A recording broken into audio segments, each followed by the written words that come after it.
The sound hit the room first, not a scream but a dull, terrible thud like a heavy book dropped on wood, and then everything tore open into noise. I saw Ashley cross the living room like she had a line marked on the floor, shoulders tight, jaw clenched, and the next thing I knew her fist was buried in Rachel's stomach.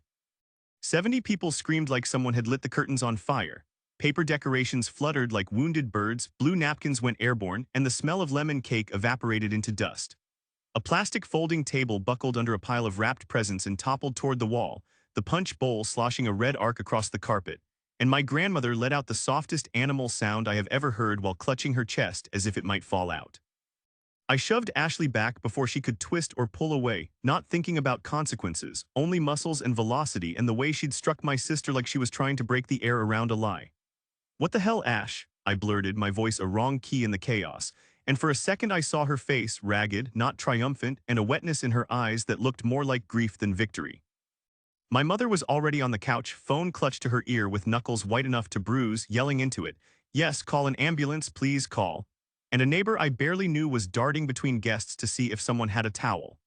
Chairs scraped, someone swore, and someone else whispered that the baby was due in September and what had Ashley done.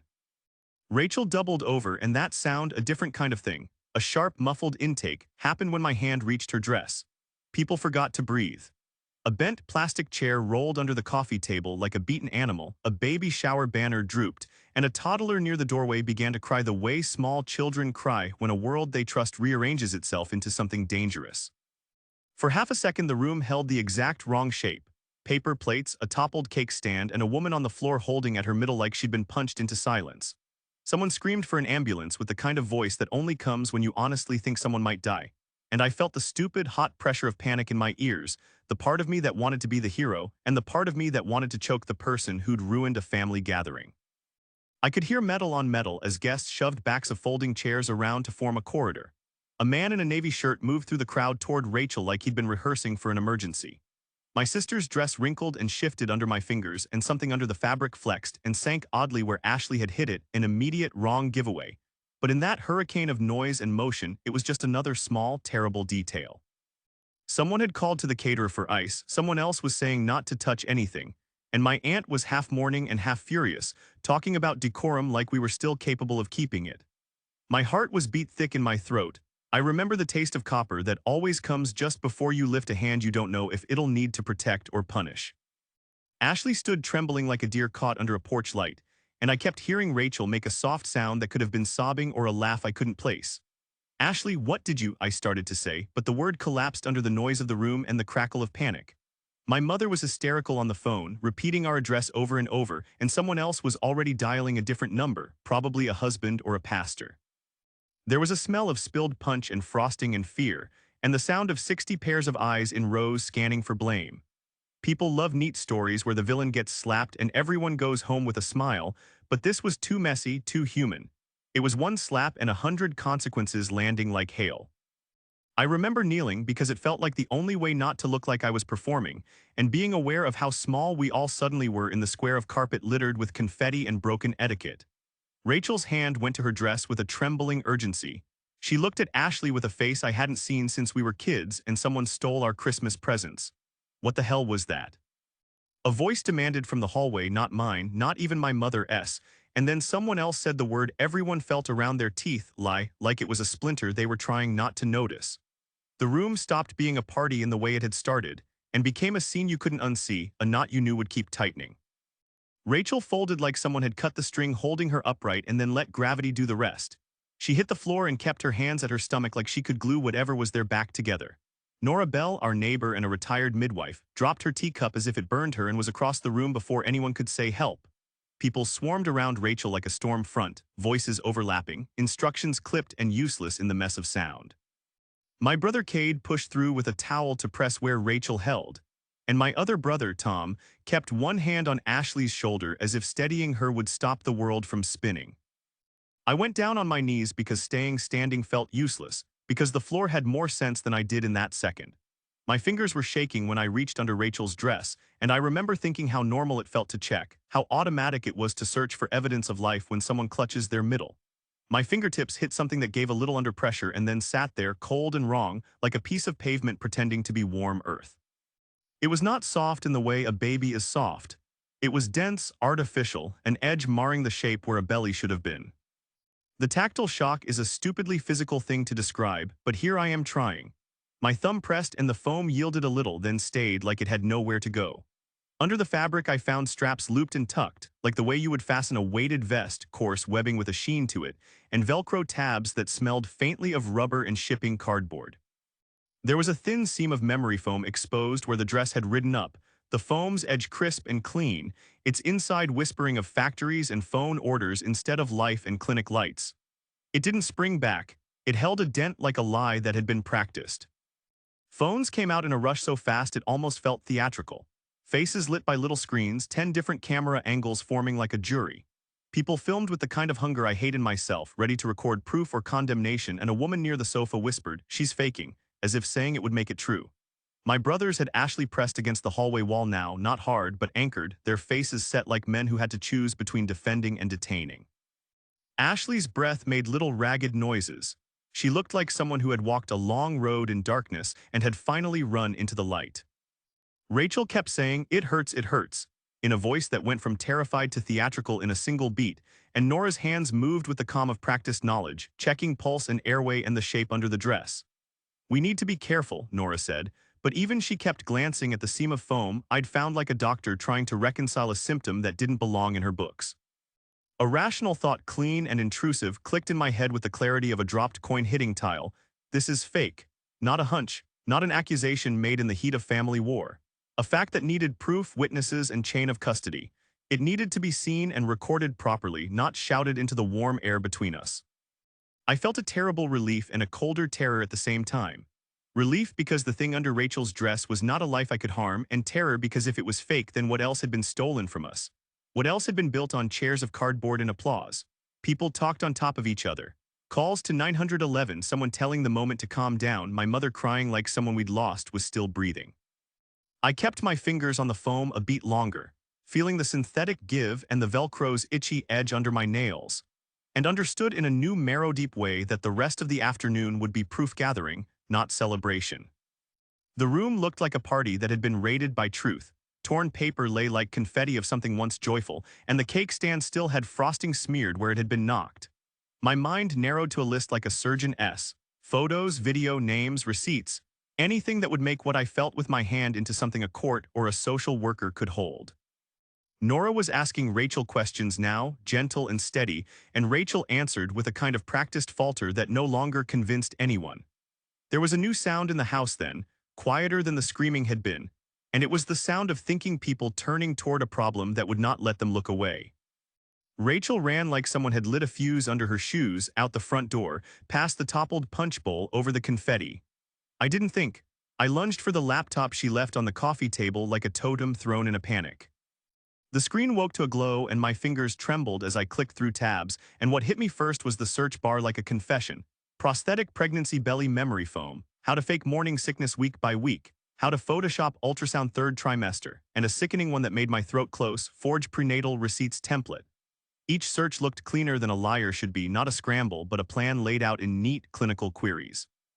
I opened her email and the receipts fell like a confession on paper. There was an order confirmation from Costume Depot downtown, timestamped 11:27 p.m. the night before. 3 prosthetic bellies, item PD 329, each $129.99. Total $389.97 with express pickup.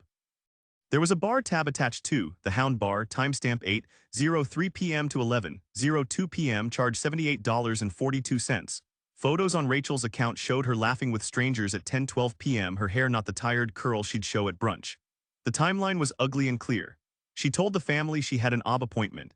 Instead, she had 3 hours at a bar and then walked into a costume shop and walked out with foam. My hands moved like they belonged to someone else as I scrolled farther. A Target receipt from that afternoon, 3:45 p.m., showed a Britax car seat model Embrace, $189.29, bought with a card that matched the last 4 digits on Rachel's debit. A separate confirmation from Uniform Supplycom showed a $45 charge for 2 scrub tops, shipped overnight with the shipping address listed as our town. There were screenshots saved to a folder called Hospital Plan. A cropped photo of a hospital schedule that had Maya Torres' name with an induction time of 5:30 a.m. and beneath it a highlighted note in Rachel's handwriting. Shift change window 500600 security thin go a.m. It sat there like a map with a big red X. I found calendar entries that made my stomach do something I'd never felt before. Maya 5:30 a.m.'s get there early and another on the same morning that read, transport plan, car seat, story ready. There were screenshots from hospital websites saved to her desktop with tabs open to procedures about induction, where newborns are taken immediately post-delivery, and a PDF printout of visitor policy for the hospital with a yellow note stuck to it. Wear scrubs, claim as nurse friend. It was clinical surgical planning disguised as casual browsing. The more I dug, the less surprised I was and the more furious I became. People circled me like I had a trophy. Phones were everywhere, recording the way my face looked when I read receipt after receipt. My brother Cade stood by the doorway, blood still on his knuckles from holding Ashley back, eyes narrow and dangerous, while my other brother dialed for a lawyer like the family had a one-call plan and I was the one holding the smoking gun. I kept finding little things that cut. A PayPal transfer the week before for $75 to maternity props. A list in notes that read bullet-pointed and calm. 1 get bellies, 2 buy scrubs, 3 buy car seat, 4 scout hospital schedule, 5 return night before. The sense of betrayal was a physical ache, but what replaced it was cold clarity. This was not a late selfish whim. This was months of shopping, of Googling the precise mechanics of a fake pregnancy. The receipts were proof that she had been buying props and supplies and building a false life in plain sight. I could feel the room breathing around me, judgment, shock, the small animal panic of people who suddenly realized someone they trusted had been a stranger. I photographed everything obsessively because a camera makes a memory less slippery. The laptop was warm under my hand, like a heart that had been found out. I closed it only when my throat couldn't hold the words and I needed air, because the worst part was no longer the punch but the paperwork that explained why the punch had to happen. We watched the hospital footage like people watch accidents on the news, quiet, wide-eyed, unable to look away because it told us what our hands already suspected. My wife, Ashley, our brother-in-law, Mark, and I sat on the floor by the coffee table where the laptop still glowed with receipts, and we fed clip after clip into the player until the pattern stitched into something ugly and obvious. Rachel isn't just in the halls once or twice. She's there at least a dozen times across 3 weeks, hovering at the edges of the maternity cafeteria, walking the same route as a young girl who kept her head down, and always finding a way to be close enough that the camera caught their shadow together. The camera angle shifted, and there she was, Rachel drifting behind Maya Torres like a slow tide, watching as Maya ate lunch, taking a seat at a bench opposite her under the fake sun of the hospital atrium, smiling in a way that looked practiced on loop. There were clips of Rachel waiting by the doors at discharge and following Maya to the parking lot like a discreet tail, staying within camera frames but not close enough to startle anyone into noticing. Worse, there were timestamps that matched the screenshots I'd saved from Rachel's desktop. The 5:30 a.m. induction marker on Maya's chart and Rachel's own highlighted note about shift change window 500600. The footage showed her near that shift change on more than one occasion, timing herself against the flow of nurses carrying trays, as if she'd been learning how the ward moved. Mark paused one clip and rewound it 3 times, his hand jerking like it would go through the screen. He pointed to a woman Rachel had introduced herself to at a teen pregnancy support session, Rachel, heavily made up, laughing with the other young mothers while patting a fake belly. That session image repeated over nearly 7 weeks. Rachel had been attending meetings where new mothers and teens came for help, pretending to be one of them so she could study routines, learn loyalties, and make a slow map of who would be where and when. It felt like someone had been reading from a playbook written for theft. While we sat there, my cousin had already slipped out to call the police. I didn't blame her. Someone had to make this official. 2 patrol cars arrived so fast their lights made everything in the room look like a television show suddenly switched to slice of blue. The officers stepped out with the practical calm of people who have seen domestic chaos before and knew how to contain it. They walked into the living room, and their faces moved from businesslike to something close to surprise when they saw the foam under Rachel's dress exposed, and remembered the video on the laptop playing in the corner. An officer took one look at the dented prosthetic and at Ashley's fists and said what the badge told him to say. Assault is assault. He cuffed my wife with a sort of professional regret, and I felt the floor drop out from under me a second time. We argued, all of us, in loud, overlapping bursts, that Ashley had stopped an intended kidnapping, that the footage and receipts proved a plan, that the prosthetic and the scrapped receipts were proof Rachel was building a fake baby. The deputy leaned in privately toward me, low and firm. "Sir, I get it, I do, but the law's clear. The witnesses are here, we have to book her for assault." It was a legal closure that landed like a fist, procedural and cold. Cuffed and shaking, Ashley kept trying to say things between breaths, but officers read her rights and treated her like anyone else in a similar position. My mother tried to approach the officers, pleaded, sobbing about what Ashley had done, while my brothers argued with the officers about what justice actually looked like in that moment. A woman guest whispered the word kidnapping like a hopeful incantation, but the deputy kept his face steady, reminding everyone that the next steps were paperwork, booking, and bail. They set bail at $6,500, a number that clicked in my head like a bad clock, too large and precise for what it represented.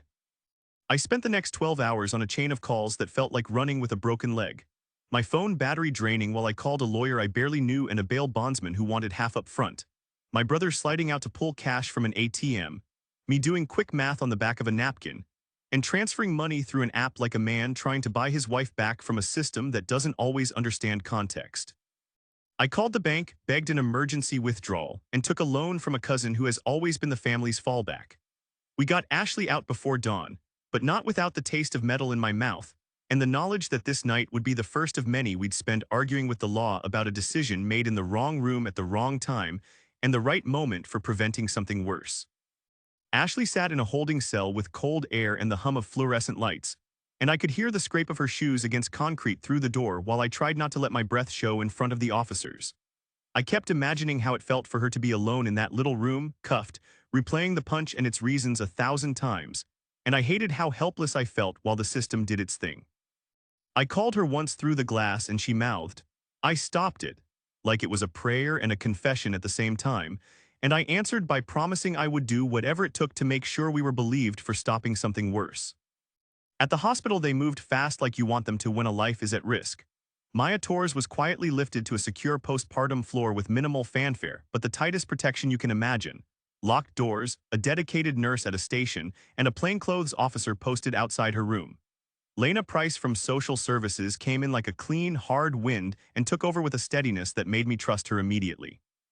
She signed an emergency protection order the same day, spoke on the phone with hospital security to arrange 24-hour coverage outside Maya's door, and had a plan for placement, counseling, and legal help by sundown. Lena didn't waste words. She found Maya a private room, arranged for a social worker to sit with her, and told me quietly that the priority was safety, then stabilization, then truth. While the hospital locked down around Maya, detectives executed a warrant at Rachel's apartment, and I watched the footage of what they found like a man at a movie I didn't want to see. They pulled out notebooks that read like the work of a patient stalker, detailed logs of Maya's lunch habits, which sandwich she picked, the time she used the bathroom, the route she took to the parking lot, and notes about who she leaned on in the support group. There were photos taken from across parking lots and from behind trees, blown-up prints with dates and times written on the back, and a fake hospital ID with a name that used a letter swapped to look real from a distance. Receipts for prosthetic bellies were labeled in neat marker 5 months, 6 months, 7 months, and there were shipping confirmations and price tags that matched the online orders I'd found on Rachel's laptop. Then the money showed up like a second punch. Detectives found 3 credit cards opened in my name and in our mother's name, accounts we hadn't authorized, maxed out with charges that fed the illusion. $8,900 at medical suppliers, $2,300 at cosmetic stores, $1,200 at travel companies, and dozens of smaller transfers that added up to a total of over $42,300 in fraudulent charges. It turned from a personal betrayal into a crime that hurt strangers and family alike. My grandmother sat on the couch when they told us the number and started shaking. She'd given Rachel $4,200 for what she thought were emergency medical bills, money she'd kept tucked under a Bible for years to help her grandchildren. When she pushed the folded cash toward Rachel's name, she believed it was for care. The look on her face when the detective said the words "forged invoices" is something I will not forget. It's the look of someone who handed love to a thief. The math of the fraud slammed into my father hard and fast. He had a stress-induced heart episode the night the detectives showed the ledger of charges, collapsed in the kitchen like the news had physical weight, and we spent the night in the ER holding his hand while monitors beeped. He stayed overnight under observation, pale and thin, and the doctor told us in the morning the word we all dreaded: Stress. That word felt like a verdict because it was the cost of Rachel's deception laid down in flesh. The house felt smaller, the walls closer. Calls came from bank fraud units and creditors. The first line was to freeze accounts and file reports, and a detective asked me to sign paperwork I could barely read through my trembling. We sat in the living room after midnight with lights low and receipts spread on the coffee table like a map of the ruin. Lena Price had already started lining up services for Maya Wick, housing support, counseling, and legal aid, and she insisted we meet with her the next morning to coordinate restitution talks. The family circled each other like people who had been in a car crash and were checking each other for bones. I felt a sort of clarity then, raw and ugly and right. Whatever shame and mess we had to walk through, we would not let Rachel's plan hurt Maya any further. That obligation, simple and stubborn, settled into me like a new bone. I promised myself then to follow every receipt, every photo, every forged charge until it all made sense in a courtroom, and to help fix what could be fixed for the people who had actually been harmed. The courthouse smelled like paper and old coffee, and my stomach felt like it was trying to crawl out of my body. Ashley was booked that night and spent hours in a cell listening to distant doors and the clack of keys, and I sat in a fluorescent waiting room trying to invent reasons to make this make sense. I bailed her out at 7 in the morning with the $6,500 we scraped together, and the relief when they handed her back to me was ugly and immediate, like a small mercy you still have to pay for. She hugged me so tight I could feel the tremor through her ribs, and I could tell even then that the next part would be legal and cold, and not about what we felt in the living room. Prosecutors started building a real case over the next few weeks with an appetite I hadn't expected. They labeled it hard and clear: attempted kidnapping of a minor's child, fraud, identity theft, and stalking. They met with hospital security, pulled video clips, and served subpoenas for receipts we'd already found in Rachel's apartment. I sat in a room with a detective while he explained how the surveillance, the receipts, the fake IDs, and the forged bills all fit together into a pattern that looked like planning, not fantasy. There were files with timestamps and maps, and they stacked like blocks that could not be ignored. Our lawyer moved fast on Ashley's side because the charge of assault could become a criminal record that would follow her for life. He was a practical man with tired eyes who said our best move was to be honest and to put forward context. Ashley had intervened and prevented a possible abduction. He negotiated hard and got the prosecutor to agree to reduce Ashley's charge to a misdemeanor if she accepted responsibility and the penalties. It felt like a bargain with edges. Plead guilty, take the consequences, and avoid a trial that could ruin everything for everyone. Ashley agreed after long talks with me and the lawyer, not because she wanted to, but because she understood we needed to show the court she knew the law mattered even when it hurt. She pleaded to misdemeanor assault in court in a hearing that smelled of stale varnish and nervous perfume, and the judge handed down a sentence that mixed punishment with repair. 120 hours of community service at a youth center, weekly anger management for 6 months, and 150 hours of mandated counseling. The room was full of people whose faces I now knew too well: family members who had seen the foam under the dress, neighbors who had watched clips, and a social worker from the hospital who walked in with a stack of notes about Maya. There was shame and there was relief, both heavy and real. Ashley took the sentence with a kind of steady grief, promising to the judge and to me that she would use her hours to show what stopped a crime looked like. Rachel's path split off like a broken track and went loud and strange at the same time. She refused the common path of a plea and fired her public defender, saying she would represent herself because she was saving a baby. In court, she spoke like someone rehearsed for a role she'd already written, and the judge finally ordered psychiatric evaluations after seeing how certain and disconnected her statements could be. Those evaluations were the next legal hinge. Doctors and judges had to see whether she was fit to stand trial and whether she understood the charges she faced.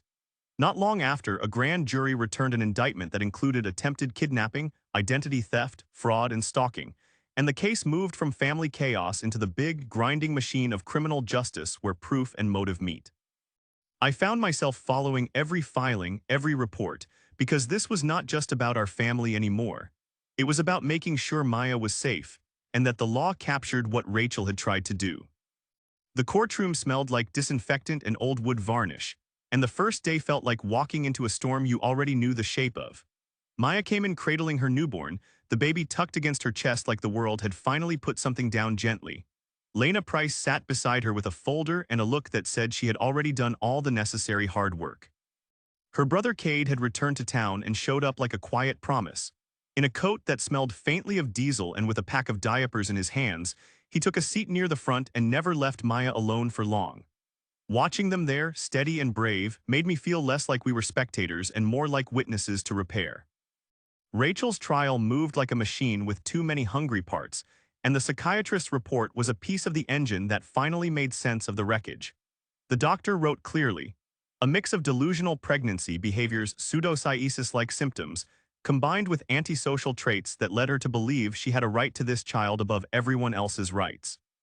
That sentence hangs with a clinical weight, and hearing it read in open court made the case less about family melodrama and more about a person whose internal story had overrun social law and human decency. The defense tried to argue sympathy and confusion. The prosecution showed journals, receipts, and footage that made planning undeniable. Maya testified with her voice steady and small, and the court listened because she did not come for drama or revenge. She came to be seen and to tell the truth. Lena sat on the edge of the witness bench, supportive and precise, and Cade's presence was a quiet backbone, a man who'd left town to find work and came back with a steady job and a new focus on his niece. He would later be the one who drove Maya to parenting classes and who stood in the delivery room like a guard. The jury saw the evidence and the person harmed, and they returned a verdict that matched what the recordings, the receipts, and the notebooks had already said. Guilty on multiple counts, including attempted kidnapping, identity theft, fraud, and stalking. At sentencing, the judge was clear and heavy-handed in the language the case demanded. Rachel received 16 years with the possibility of parole after 9 years, but only if she completed intensive psychiatric treatment and demonstrated genuine rehabilitation. The sentence felt like the thing you dread and hope for at once, long enough to protect others and to force a structure of care that had been absent before. I did not cheer. I did not feel satisfaction in punishment. I felt a hollow relief that the law had acknowledged the danger she posed, and a hard empathy for someone so lost that her needs became criminal acts. The court's goal, in its best light, became containment plus treatment. The fallout at home was loud and practical and ugly in a way that therapy would later help us untangle. We sold the old mountain house we'd kept for summers and memory, a place that had turned into an asset to cover family losses, to reimburse relatives, and to pay down $42,000+ of fraudulent charges and stolen line items. Every account was frozen, every card reported stolen. We filed identity theft reports and sat through creditor calls that felt like cross-examinations. My father had an ER night that left him fragile. My grandmother's hand still trembled when she thought of the $4,000 she'd given for medical bills. We started group therapy because grief and anger were doing too much work alone in our heads. I testified before a grand jury about the dent in the foam belly, and speaking that moment aloud felt like reopening a bruise for months after. I described the cold foam under fabric, the straps and Velcro, the way my fingers pressed into something manufactured where a life should have been. Saying it in the sterile language of a courtroom was different than feeling it in a living room full of paper napkins and cake crumbs. The memory stayed with me like a small stone in my shoe that I could not stop noticing. But the thing that steadied me through all of it was not revenge but a quiet duty. To help Maya, to protect her child, and to make sure our family learned to set new boundaries and to get the help we needed. Justice, in the end, felt less like punishment, and more like a slow, stern attempt to put people back where they could heal. The slow work began like a series of small stitches, invisible, boring, and somehow the only thing that would hold the wound closed. Maya's days filled up in the right way: GED classes in the morning, a part-time job at the shelter in the afternoons, and WIC appointments that became as routine as breathing. Lena Price kept calling, arranging childcare and job training, and the social workers list felt less like paperwork and more like a lifeline. I watched Maya grow firmer in her steps, watched her trade fear for schedules and plans that added up to a future. Cade became what he needed to be: steady hands and plain groceries, arriving with a bag of formula or a box of diapers like a man who had decided how to keep a promise. He found steady work and cut his hours to be there for baby checkups and for the late-night feedings where a father's calm can hold a whole house together. He showed up not to be heroized but to be useful, and that usefulness built trust around a small family that had been almost stolen from them. Seeing him with the baby was a quiet kind of justice. Ashley and I learned to map our anger and our fear instead of letting them map us. We went to couples therapy for months, a slow, blunt rehearsal in honesty and repair, where we learned how to name feelings and not turn them into accusations. I did my community service hours mentoring kids about healthy anger and boundaries, because talking about what not to do helped me remember what I wanted to teach my daughter later. The kids were blunt and funny and honest in ways adults stopped being, and every session made me kinder and more careful with my words at home. At family meetings, we wrote down new rules about money and privacy with the ridiculous thoroughness of people who'd learned a painful lesson. Bank accounts were segregated, cards required co-signers, and we agreed never to send cash for medical bills without receipts and checks with two signatures. Grandma learned to ask for receipts and to call us before making gifts, and those changes felt both small and sacred. We rebuilt boundaries not as punishment but as protection, a web of rules that could have saved us if we'd had it earlier. Rachel was moved to a psychiatric correctional facility 3 hours away, a gray place with locked doors and clinicians who spoke in cautious terms. The report said progress was slow and measured. She cooperated in fits and starts, and the experts used words like partial insight and intermittent remorse. There was no dramatic repentance, no overnight miracle, only the bureaucracy of care trying to catch up to a mind that had been making up its own laws. The sentence and the treatment were meant to protect others, and I tried to hold a complicated grief for the sister I'd once known while keeping a clear line between sympathy and safety.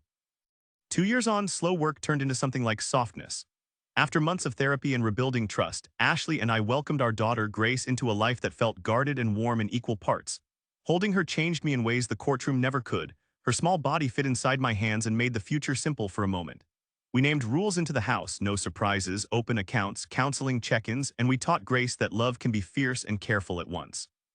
Nights became softer, but my sleep was still tentative for a while. Tonight she sleeps under a lamp, small breaths in the same rhythm as a metronome, and I am at the kitchen table writing a letter to Rachel that I will never mail.